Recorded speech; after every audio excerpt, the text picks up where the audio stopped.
What's up, guys? Thank you so much for tuning in. I just wanted to start off by apologizing for the recent downturn in podcast activity. I had taken the summer off just to spend some time with family and step away from podcasting and at least as many electronics as I could for a short period of time. But I'm excited to be back creating some new content. And also wanted to say, too, just for future episodes, if you guys have any requests for guests to have on or topics to be covered, I would absolutely love to hear from you and hear those requests. You could send us an email at insidethetidepodcast@gmail.com or reach out on any of our social media platforms, Facebook, Instagram, Twitter, all the above. Also, as you know, the book that I wrote is now available for purchase on Amazon. If you search Raising Wild Hearts on Amazon, you'll find the book there, and you can buy it in paperback or ebook versions. And it's just all about how and why to get kids outside and into nature. And it's kind of a perfect lead in into today's episode. I have on the show today Angela Hanscom. She's the author of Balanced and Barefoot, the founder of a company called Timbernook, which is an award winning nature based program that's implemented in countries all across the world. And she is also an occupational therapist like myself. She's been a huge inspiration to me in the work that I've done for a while and absolutely love her book, another huge inspiration of mine. And yeah, we talk all about nature and kids and everything in between. So without further ado, let's get into the episode. All right. Welcome to the show, Angela. Thank you so much for coming on. I appreciate you making the time. Yeah, I'm excited to be here. Yeah, it's a long time coming. We've fought through the adversity of tech issues and reschedules, but here we are through it all. That's right. All right. So I think what we'll get started off with, if you wouldn't mind, is just kind of sharing a little bit about yourself and who you are, and just kind of giving a quick introduction, and then we'll go from there. Oh, of course. Yeah. So my name's Angela Hanscom, and I'm a pediatric occupational therapist by trade. And I'm the founder of Timbernook, which started in my backyard as an experiment in 2010. And actually, I was doing outdoor OT and doing nature programs. And what happened was the nature programming took off. Like there was a huge demand for it. And so then I started writing articles and those started going viral and everything just exploded. And so I just kept saying yes to it. And that's how Timbernook came about. Um, and it's really about restoring the occupation of outdoor play and to make it as authentic as possible. And that's why it's so therapeutic and so rich. And so we do train schools and providers from around the world. We're in 4 countries now, and to bring the program into schools, but also people can do it as a private business and affect their communities as well. That's And so, yeah, that's got to be such a trip, like just seeing something, yeah, like looking out your back window and being like, it started there, and now we're like international yeah, in multiple countries. That's amazing. yeah, yeah, yeah. It's really it's very crazy. Seriously. So, and I'm curious your perspective on it too, because I know like nowadays, in occupational therapy, nature it kind of goes hand in hand. And I know that there's like a big kind of subset of the profession that is really interested in it. But I Mhm. know it was a little while ago when you got all this started up. Like, what was your perception of just kind of happenings around in the country and the profession, and even just the profession internationally? Like, did you really have many things to base your what you were doing on, or was it kind of all just out of left field? Like, we'll figure it out as we go.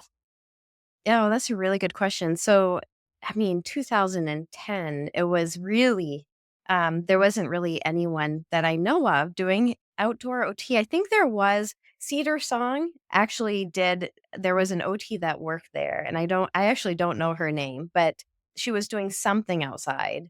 And I don't even know if it was an OT, but they were doing some sensory based stuff outside.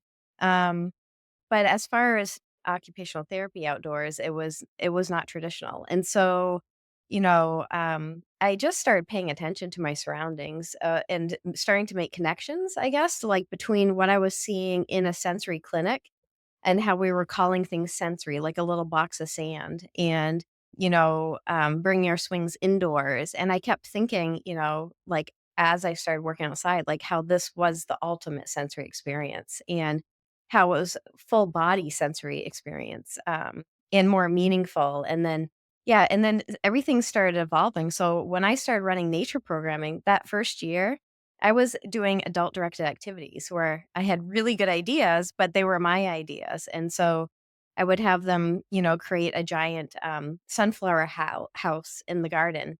And then in every 45 minutes, I'd switch it. And so, but it was very much my ideas and, it was fun. But the second year, it really shifted to be about a play experience, but there was really a series of events that happened that kinda started shaping my thinking. That was like, "Wait, like, kids just wanna play." And it's really evolved over the years to be about inspiring a higher level of play and how that is so beneficial, and that's where they learn everything, children, when it's child driven. So there was a big shift there. Yeah, and I feel like that's a pretty typical, like, that intrinsic shift that needs to occur, not only in, like, professional. I know I saw it personally and professionally with my business, like, that we were just talking a little bit about it before we got on, but the farm workshops and this and that, like, I had this beautiful idea of this is exactly how it's gonna go, and this is my idea, and then it's like, wait, but you learn from, the child led, and as much as, in our professional training, like, we are taught that the best way to really, really learn that is, like, through experience, and, I think that that has a lot to do in, like, parenting styles too. It's like, it doesn't matter how much you prep for how to raise your child or ways, even through our recommendations of play and nature of how to do it, but, like, really the best way that you're gonna learn is to do it, and it like you said, it just kinda seems like that's the way that your business progress, that's the way life progresses really through experience, but, yeah, I mean, just parents in general listening to, that's good advice just for everything, like, you're never gonna know exactly how to do it the first time around, you just gotta throw yourself Yeah. into the fire with it.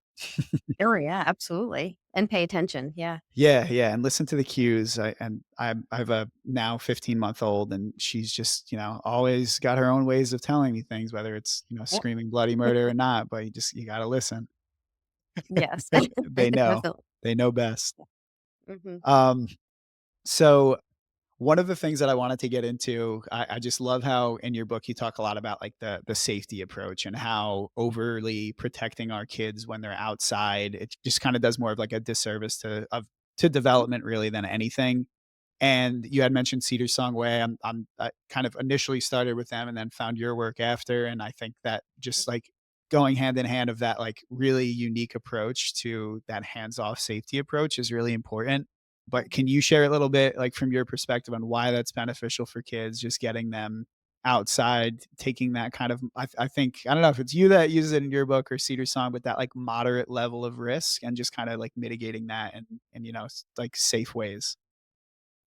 Yeah, I think that we do vary a little bit from Cedar Song in this, but because we do have some people that are trained in Cedar Song and are also trained in Timbernook, but it is really important for, reasonable risk taking, and so we at Timbernook, the adults actually step way back, like and when I do speaking engagements, I kinda try to show them how far back we actually stand, um, be because we are trying to reduce adult presence out there and actually empower the kids' play, and so what we learned over the years is if, let's say, kids are building a fort and I'm standing right next to them, that adult presence is pretty high. And so what we notice is they would start seeking constant adult reassurance, like, is this okay? Or can you do this for me? Or there was more tattling going on. But when we stepped, to about 20 feet back and got down low, so we actually sit out on cushions out there like lifeguards and we're stationed throughout the woods, watching, observing the play. And, but when we did that, the kids would start turning to each other to initiate their own play ideas and then to execute those play schemes. There was a lot less tattling. There was more conflict resolution, independent. All the things that we want as occupational therapists for them to work on was happening more naturally without constant need for adult intervention. And so that was really fascinating to us. Now, when we do field trips and they have a play experience out here, we'll often have to sit with the adults because it's very countercultural. The chaperones want to go right in, and they're like danger, danger, like so we're having to pull them way out, and we'll actually place them in different places and I'll sit with them and I'll say, let's look at what we're looking, let's, observe what we're looking at and start um, kind of analyzing what the therapeutic and educational benefits are. For instance, if they're doing like a giant ball run out in the woods with like real gutters and tubes and pulleys and all that sort of thing.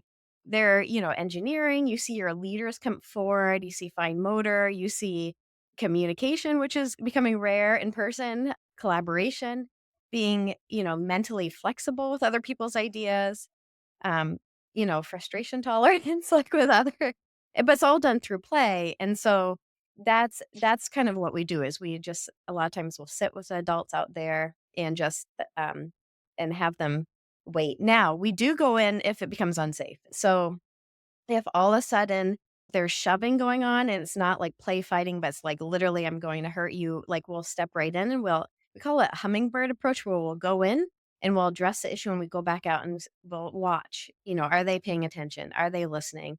So there's a whole training behind all of this, like we do democratic meetings sometimes, but it's all trying to get them to be independent with their play and to foster that. But yeah, like it's not okay for them to be throwing bricks and there's off a rock and someone's right underneath. So we'll go in for safety. But if they're arguing, we might get a little closer, but we'll allow them to have that conflict so that they practice conflict resolution skills. I love that. And how often too are you having conversations? I'm not sure if there's like a day where parents could come out and kind of see that, but how often are you really like yielding questions and also really educating the parents on that approach? Because I'm sure more often Yeah. than not, you're probably seeing like that kind of reactive, responsive type response to those actions, and then obviously it's Yeah. kind of a different way that you're handling it out in nature. Yeah. Yeah. Well, it's actually we that's a really good question. I feel like with the parents, there's a lot of one-on-one conversations with them, and there's a lot of images. Um, I still feel like there's a way to further educate them, and then, like, we actually have someone reached out from the University of New Hampshire. We do a lot of research with them and partnering on Timbernook in the schools and stuff, but someone reached out about that, like, doing videos. So I think we can go higher with this because there is a lot of misperceptions, like, "Oh, my child was left out of play," and often they just don't have the whole story, like, the child will go home and be like, "So and so didn't wanna play with me," but it's their perspective. So we try to do a lot of, like, right away communicate, like, if there is an issue, we'll take the phone call, we'll sit with them, we'll talk with them, we show images, but there is a lot of parent education, and the schools that do Timbernook have to do, like, almost an open house and, like, inviting them out to see the site and allowing them, like Laconia Christian Academy is a school for 5 years doing Timbernook as part of the school curriculum twice a week. And they have parents sometimes sit out in the woods watching because it's part of their school curriculum. So it's even a bigger deal over there. And how are you like I guess how many and how easily integrated are you getting with schools? So like that example you had just used, in my opinion, it seems like something that every school across the country should be integrating. But like, what is that process looking like on your end? And for people listening that might really be inspired by this, but don't have like a local program, like what's a way that they could kind of get things going to like really fuse your ideas into their kids' education? Yeah. So we do have a pathway for schools to become certified. And like they can go to our website. It is really helpful to set up a meeting with them if they're really interested. But we have like pamphlets and brochures and stuff. We have a couple model schools that are doing it. So talking to those schools, a lot of times the schools will want to talk to them, like how is it working, as well. But the thing is when they train, they get ongoing training from us. So it's not like you're on your own because then it can be very challenging, but it's ongoing curriculum, ongoing training and support for those schools, and we connect them to each other. So we have a Timber conference every year as well, and modules and all kinds of communication in between them. So there I think what's really fascinating this year is that we're starting to research that, and how it's affecting school culture. So when it goes into a school, it's not only like the kids are becoming happier.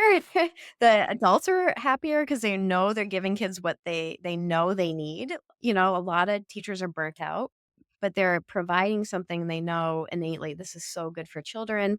There's the research having the research behind it, I think will give additional credibility for schools.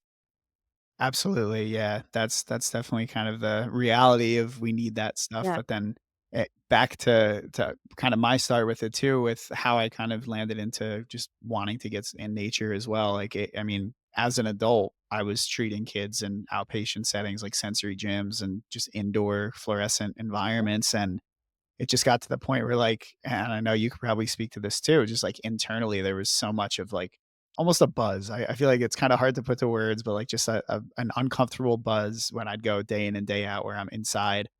And I think that that just kind of speaks to like what kids in a typical like indoor classroom education system are feeling. And it's so hard for them to put to words. And even as adults, it's hard for us to put it to words sometimes. But getting outdoors is just so much more important. And I guess like what are some like stories or just experiences that you've seen where like kids just don't thrive in that kind of typical like just a typical indoor, like, classroom setting, and how have you seen changes in those children that might be considered, like, difficult or are having a hard time expressing their desires and needs, but just really it kinda took getting more outdoors and getting in nature? Yeah. Oh my gosh, there's so many. So just a couple once I mean, this one is more of an OT example. There was a little boy that came to us one time, and it's a very simple one, but it's so powerful. And he's like, I know we're going to your giant mud puddles, but I'm not taking my welly boots off. He had plastic welly boots on. And I'm like, that's fine. So we went down to the mud puddles and there was real frogs in them. And so he saw other children catching frogs and he got visibly excited. So he went right in and the mud went into his welly boots and he had socks on, which feels gross, right? So he came back out and he's like, this is disgusting. Can I take these off? And I'm like, sure. So he took his plastic welly boots off and peeled his socks off, then went back in barefoot and he was catching frogs. And, I had told like, we had videoed it and we told the mother, and she's like, "Do you know we had been working 2 years in a clinic setting, unsuccessful for him to go barefoot, and here he is barefoot in giant mud puddles." But it's like a perfect example of, like, if I had said, "No, I think you should take your shoes off." Like, right away, there's that control piece. Like, he probably would have been like, "No." But because it was a choice, true play is a choice. Because it was a choice, and because that play was so meaningful, it trumped his fear. So he went right in, and it was a real in the context of a real environment, right? It was in context of play, but it was also real dirt. And so he actually started going barefoot camping. And so that generalization of skills is also going to be higher when it's done within the real world, right? Real play, real world in nature. You're going to see great benefits there.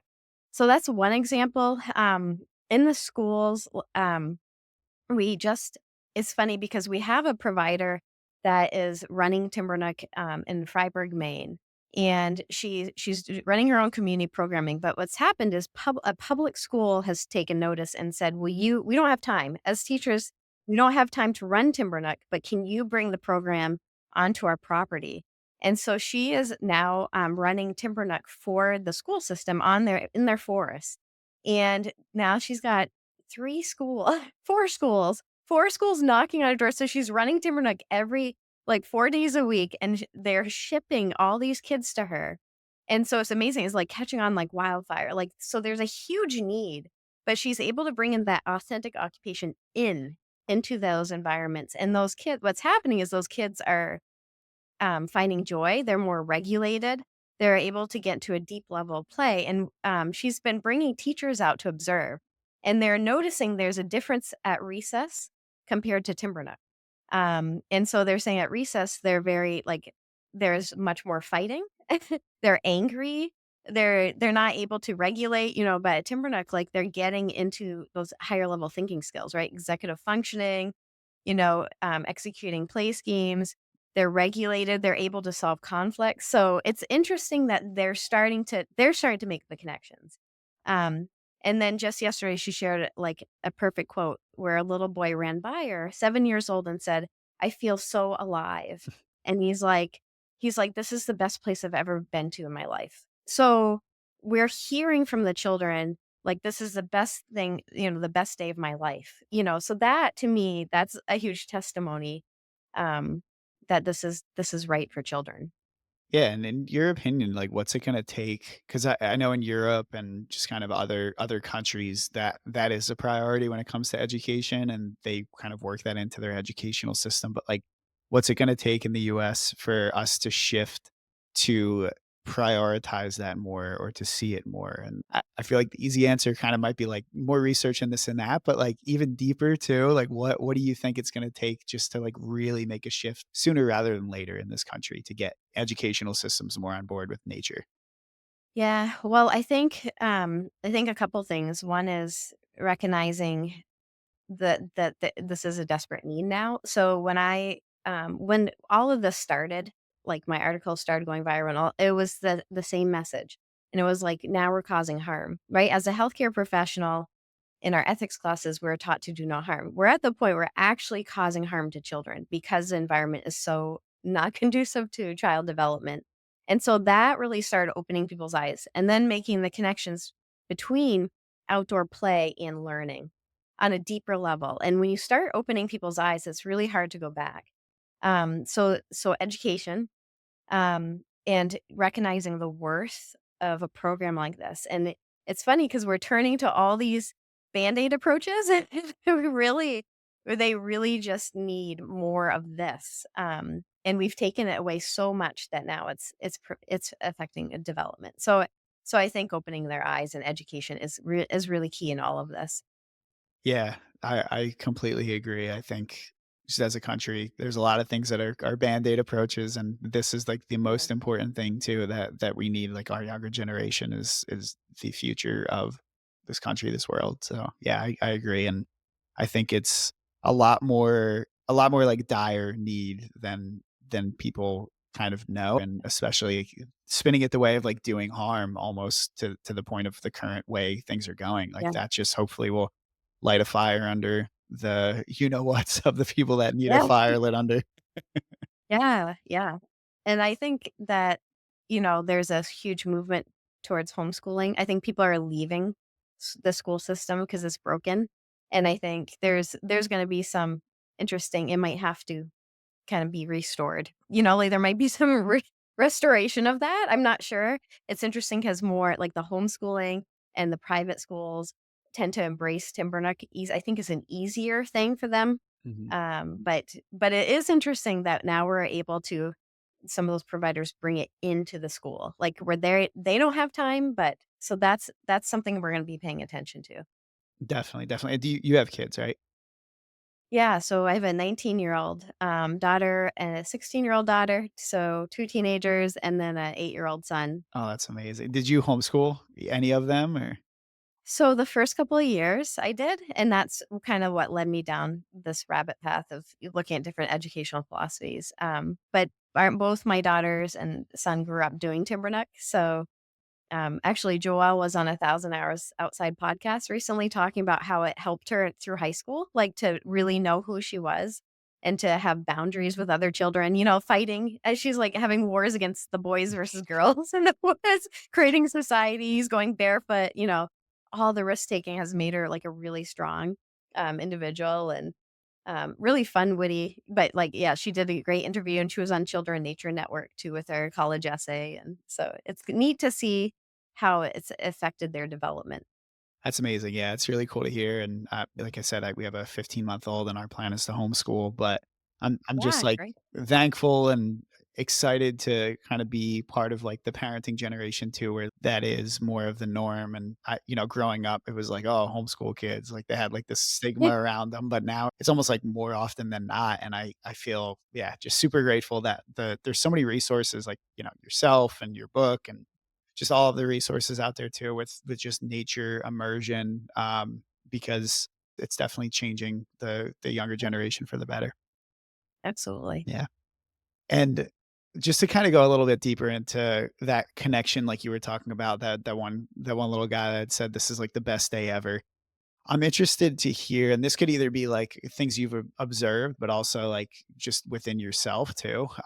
But that connection to nature, obviously, the researchable benefits are so important, and we need to have that, especially in our profession and such, just to kind of get more of these things like implemented. But I think there's kind of like a non-researchable kind of non-words type phenomenon when it comes to nature and being outside. And I think part of the reason that we're such an anxious and angry and depressed society is because as a whole, or at least as a part of the whole, we've kind of lost like our roots and we're in this almost like collective limbo in a way. Yeah, Um, it's true. really, really. And I, Mm, I think like for myself, just the most insightful and cathartic experiences that I've had in my life have been outside and been in mhm. nature. And I think that kind of obviously is a lot of the reason that I've led to what I'm so passionate about. But I'm interested to hear just your perspective and the things either that you've been through that have really like shown you that nature is so important, or the things that you've just Mm. observed with your kids or with, the kids that come to your programs, that you've just really seen those things. And for people that are listening that might be more indoor families or might be kind of dabbling with the idea of getting outside, like, what are some easy ways to do that? So kind of a two-part question. Okay. So yeah, for me personally, I think I totally agree. Like being out in nature is just it's where we were designed to be, like for I do like just to be totally transparent, to me this is God's work. And so like I never planned Timbernook. And so what's really beautiful about it is it was very authentic and it was just very much came about very timely. And it for me it's just saying yes to it, and then incredible trials, through it. And like it's never been easy, but it's really important work because it's for the children. And especially when children like can't advocate for themselves. So for me, that's the reason why this whole started, and the reason why I keep going is because it's beyond me. It's bigger. Clearly the message needed to be out there. It's funny. My name's Angela. Like I feel like a messenger, but it's just just relaying the message. But my family also loves being outside. So like my kids, kind of like once they get into the teen years, like, they played outdoors creating societies and stuff until they were maybe like 12, 14 years old once they kind of aged out of the program. And then you know, um, they go, I don't know, I'm trying to think of what I'm trying to say here. Dirt biking. Let's say they'll go dirt biking with their friends to a pit and totally independent. They went for like snowmobile trip for 50 miles. Like that independence like translates over into other environments. Um, in our family, like our way of spending time together is doing something outside. Like, we have a camp on the lake in northern Maine and we'll go ice fishing and we'll go water skiing or hiking, but that's just our way to connect too, I think. And it simplifies things. I think you're right that the world's so chaotic and we confuse things, we complicate things, and it's really just slowing down, having that solitude is really important. And it's important for us to think, to breathe. Um, and for children as well. I think constantly changing things up for them too much is part of the problem. It's part of why we're seeing so many sensory issues. Yeah, yeah. The thing that I've noticed is parents just love to like jam pack schedules with things, and it's obviously always out of like the goodness of their heart. They want to keep their kids busy, but just jam packing schedules and soccer practice and music Yep. and this and that, and it's those things are absolutely beneficial. But then just like getting that time to just unstructured play, get outside an entire day of just like walking in the woods or whatever it might be. It just does so much for not only slowing the kid down and their operating system, they're like developing cognition and all of that, but just the parents too. Like it's, I mean, selfishly, I want to go sit on the beach all day and let my kid run around because I get to sit on the beach all day. Let's be real. Yeah. Yeah, it's probably yeah, it's, like even we have a program where parents come with the children, and it's our society, like, is telling parents to you have to play with them constantly, you have to entertain them, and like, for them, I think it's, like, a huge release to just be out there, like, and to just, like, sit and watch and find and watch your child have joy is, like, so fulfilling for a parent. So, I think yeah, I think it's very therapeutic for the adults as well as the children. One of our providers actually, was, doing a speaking for us a couple of years ago, and she's like, "Usually I'm on anxiety medication." She said, "I stopped when she started doing Timbernook." So she didn't need to take her medication, so that was really interesting.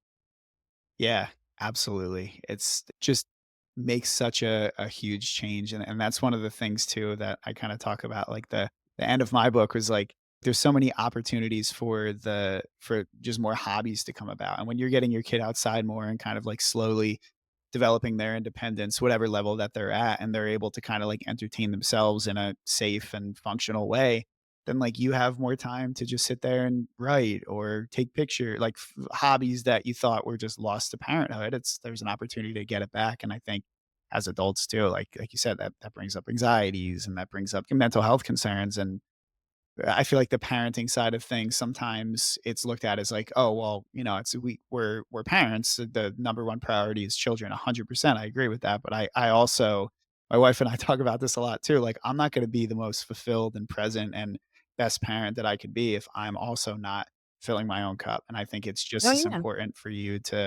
parents in general to just, like, take a step back and slow down and do that for yourself too. Oh, absolutely. Yeah, definitely. Yeah. Well, thank you for going down that rabbit hole with me. I Yeah, appreciate it. no, the right one. That was great. That's definitely one of, like, the most passionate things that I have is just, like, anytime that a friend is in distress or any conversation, it's just like, just go outside, just sit outside, like, take a half a day and go sit on the beach and whatever, like, just do what you need to do to just reset, to find answers to anything. It's Yeah, just being in tune with, like, the natural flow of things definitely slows you down enough to get you back in right. balance. Yeah, absolutely. So another thing I want to talk about too, I know you talk a lot about this in your book, is like newborns and infants and children that are very young that get outside, and there's kind of a misperception I feel like in parents that when kids are like just too young to really safely get outside or explore developmentally the things outside, like you don't take them out before a certain age, whether it be environmental hazards, whatever it might be. But what are some benefits of just getting, like, newborns and just young children in general that might seem like they're not developmentally appropriate to be out there, but it is very important for them to get out there? Like, why is it important, and what are some benefits? Yeah, no, that's a great question. Yeah, it's really important for a number of reasons. Here's an example. A lot of kids don't like to, might not like that light touch feeling where, getting sand on their hands might feel aversive to some kids. And one way to override that is through deep pressure, right? And it's very much like if you get a cut, there's deep pressure helps neurologically override that pain sensation. So, if you take a baby and you put him on the dirt, um, and they're crawling on the dirt, that deep pressure is actually helping to override that light touch sense and actually integrate it and create change to the senses. And so, like, even just putting your baby and allowing them to crawl, you're starting to integrate that light touch sense right away. Versus, I'm not a huge fan of sensory bends, but like, so versus a sensory bend with just sand, the problem with that is like a lot of times you're not getting deep enough, right? So you're just stimulating the light touch sense, but you're not actually getting that heavy work at the same time, which helps to integrate that light touch sense and create change to the senses. So, allowing babies, right, from an early age to get outdoors helps to start integrating the senses in different ways. Also, crawling is going to work, it's uneven outside, right? So, you're going to be working on different muscles versus crawling indoors, it's all flat and you're hitting the same point of contact over and over again. Um, the other thing is, like, they're not neurologically they don't have a lot of anxieties at the ages, so, if you're exposing them to it over and over again, you're gonna that's just gonna work in your benefit. I've seen little kids, I'm sure you've seen this before too, where they wait till the kid's, like, 3, and they try to bring the child to the beach and put him in the sand, and the kid's, like, lifting their legs up going, "Ah," just very much aware of what the parent's doing. There's anxiety. There's a little bit of pressure with that too. Like we're doing this right now can increase anxiety in a child that has sensory issues. So again, right away, having them exposed to that helps to integrate the senses naturally. Um, so that's just one example. But yeah, it's so important to get them out there early. Yeah, yeah, and I mean, I'm still in the midst of the trial with my own child, but we Yes. we Yeah. at a very early age had gotten her outside and to the you know, weird looks from grandparents and parents, like, "Why," I'm sure. why is there no socks on her? It's dirty outside and this and that, and it's definitely, like, a new way to go about it, but I've been very passionate about just throwing her into the fire literally, but not literally, and just getting her very, dirty and sand and all this, and I mean, she's now 15 months and absolutely loves getting just herself covered in everything, and there's no aversions, and I know obviously she's still young and there's time for things like that to develop, but it's been really cool to see because I've been, like, very adamant about don't well, I'd say outside, I'm like, let her make as much of a mess as possible, but that's another internal thing within me, like, when she's eating and I'm just like, "I just wanna feed you because I don't feel like cleaning up," but, that messy play is There's a surge. Yeah. it's so hard, I know, I have It's my mom's side of things where I want the cleanliness to be there, so the messy play is just my own therapy, really, but That's so funny. So here's a funny story. My daughter, who's now 19, is still barefoot, like on campus and stuff. And she hangs out with like a bunch of guy friends, back home, and they're like, "Are you barefoot half the time?" Like she's always barefoot, and they make fun of her. But yeah, just growing up that way, it's so funny. Yeah, yeah, and that's a perfect lead in, and I apologize for not bringing it up earlier, but for the listeners, this is Angela's book, Balanced and Barefoot, and, fantastic book, 10 out of 10 recommendation. I've read it twice, and it's just yeah, I mean, you touch on all of that, and going barefoot, I think is one of those things, like, after reading it, I'm like, "Alright, I'm not crazy. I might be the 1% or less, but I just, like, going barefoot and getting your feet dirty. There's nothing like it, Like you're having a bad day and you just put your feet in the ground and it's like there's something internally that just shifts like that. Yes. Hard to, put into words again, like many of the things we talked about. But Yeah. awesome. Well, this has been very fun just to connect about all of this. Like I said, from the beginning, this has just been something I've been so inspired by. All of your works over the last couple years of kind of diving into them, and coinciding with how I've started up my business. It's just been so inspiring. So absolutely keep doing what you're doing, and I'm so excited to just connect with you too. Like off podcasts and see ways Yeah. that I can I- kind of spread your vision and spread the word because it's awesome. And like you said, it's just like it's the work you need to do. I think we're all kind of called to this in our own way, and our paths lead to just spreading these ideals. And yeah, just keep doing what you're doing. It's amazing. Yeah, absolutely. Thank you so much for having me on here too. Of It was course. great to meet you in person. Yeah, I know for Or sure. kind of. Yeah, Yeah. yeah, exactly. Virtually.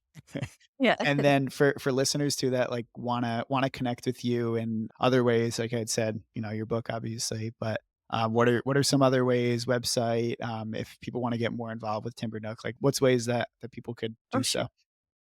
Yeah, so you can find us on the website, obviously, and then just play around with the website and watch some of the videos. You can see a testimony from Laconia Christian Academy about and see it in the school, which is kind of cool. There's another documentary about that provider in Maine that was talking about on there. You can see my TED talk, but start and that one's a little gutsy, just trying to get people to pay attention. But you can reach us through email too if you have questions or you want to set up a time to ask questions about Timbernook. And then we're on Facebook and we're finally on Instagram. Yeah, I waited a long time for that one, but clearly we need to get the message out there in different ways now. So Gotta hit all those medias. That's my yeah, shortcoming. It's like, being on social medias, but also having a podcast. It's so tough to not do one and the other. yes, But I totally get it. it's a slippery slope. And then also, it's been a while since I put an episode out. I almost forgot and let you off the hook without my final closing question. Hopefully, Okay. we still have some of the listeners tuned in here. But if you could offer one piece of advice to listeners, whether that is a mindset tip or a practical parenting tip, what would it be and why? I would really try to encourage parents to try to provide more opportunities for independent play. There's such a huge push towards play dates and short play dates for an hour, and then you just don't get into deep play. And so, inviting other kids over for the day is really key. Having their inspiration for your child, allowing them to get outdoors and get bored a little bit is okay. It takes boredom before they start coming up with different play ideas. And maybe providing some different what we call loose parts or materials that might inspire play, like fort building materials, planks, tires, real tools when they're older, maybe not when they're really little, like some tools, yes. And, like old curtains. Those are all fun things for them to play outside. And old kitchenware is another easy one. You can set it near a little mud puddle for smaller children, and they'll start making associations between those things, like the mud and pouring and playing in different ways. So just playing around with that, inviting kids over and see what happens. I love it. Well, you heard it here first. Get those kids outside with no timer set. Yes. And independent, of course. Thank you so much again, Angela. I really appreciate the time and yeah, excited to connect with you a little bit further. Yes, absolutely. All right. Much love, everybody. We'll see you next time. Thank you guys for listening to today's episode. I really hope you enjoyed it. If you did enjoy it, please follow the show and share with anyone and everyone to help us grow. And also, don't forget to grab yourself a copy of my book, Raising Wild Hearts, from Amazon, which you could find the purchase link in the show notes below. And also, don't forget to reach out if you have any requests for guests to come onto the show or topics to be covered in future episodes. I would absolutely love to hear from you. But thank you again for being here, and we will see you in a future episode.